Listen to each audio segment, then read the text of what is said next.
Araw sa inyong lahat dyan.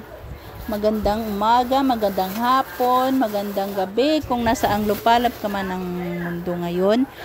Ngayon ay magluluto tayo ng fried chicken.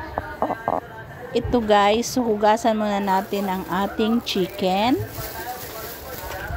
Isa-isahin kong hugasan ito guys.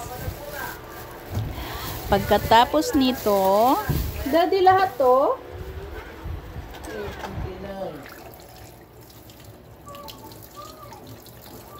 Naghapunan lang. Ako bigay. Kaya lang. Hindi ko uubusin to guys. Siguro mga 4 or 5 peraso lang yung lulutuin ko ngayon kasi lunch na po.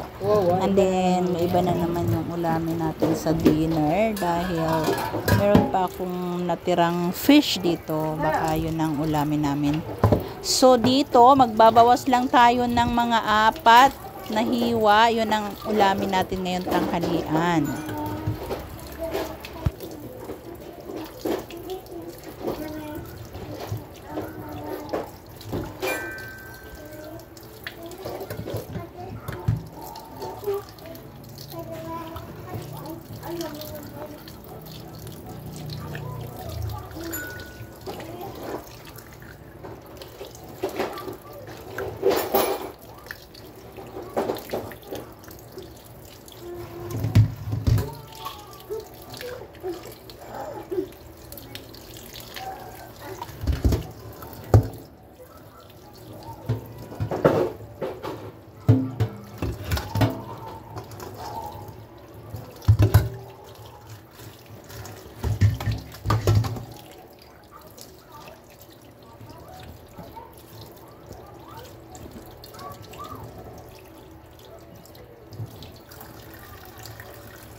Maglagay tayo ng patis. I-marinate natin to guys for 1 hour. Lagyan natin ng toyo. Depende sa inyo guys kung gaano karaming ilalagay nyo. Lagyan ko ng toyo and then suka.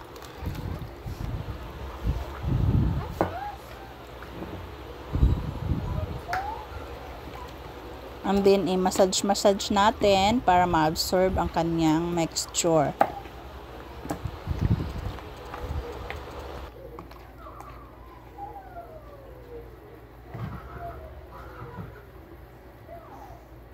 And then, lalagyan natin ng black pepper. Ground black pepper. Dami-damihan natin para mas malasa.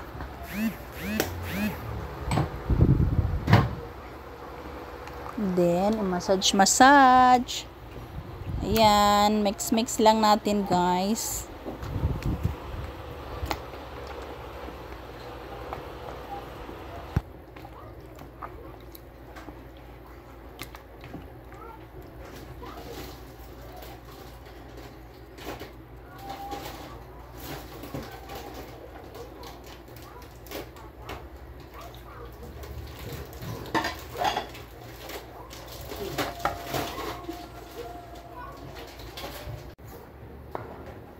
Naglagay na rin ako guys ng konting bawang para medyo maano yung amoy ng chicken, yung lansa.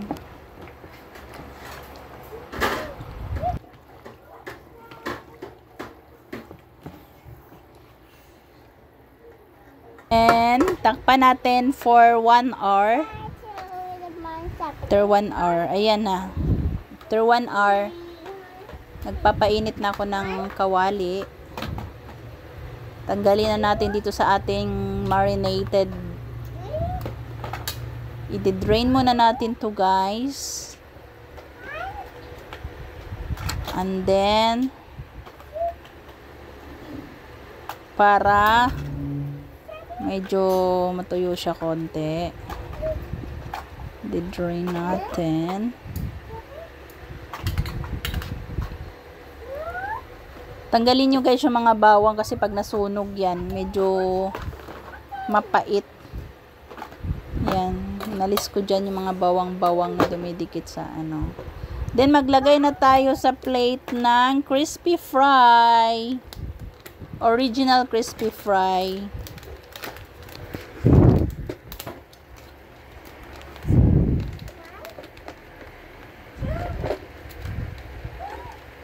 Depende sa inyo guys kung gusto nyong ubusin yan or ano. Ako inubos ko na kahit good for 1 kilo yung isang sachet, pero inubos ko na kasi ano din kukupas din pag medyo matagal hindi magamit.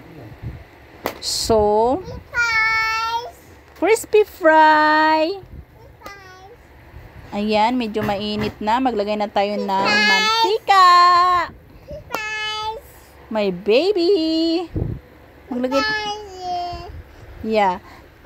Sabihin mo, naglagay tayo ng oil sa kawali.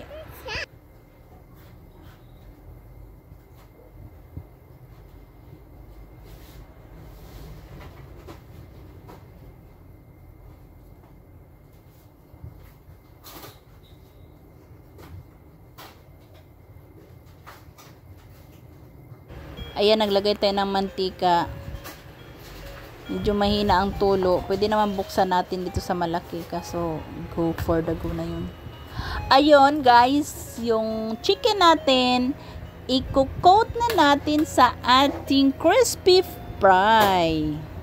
Coat na natin bago natin ipa-fry.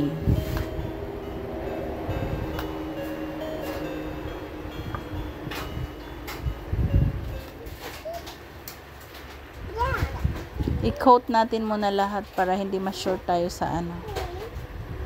Coat natin lahat muna. Yan.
Ayan na, mainit na ang ating mantika.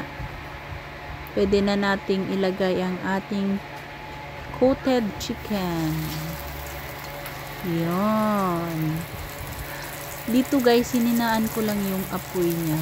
Medyo ano lang yung apoy para hindi siya masunog agad. Kasi mabilis masunog pag merong crispy fry. Yan, hinaan lang natin hanggat maluto.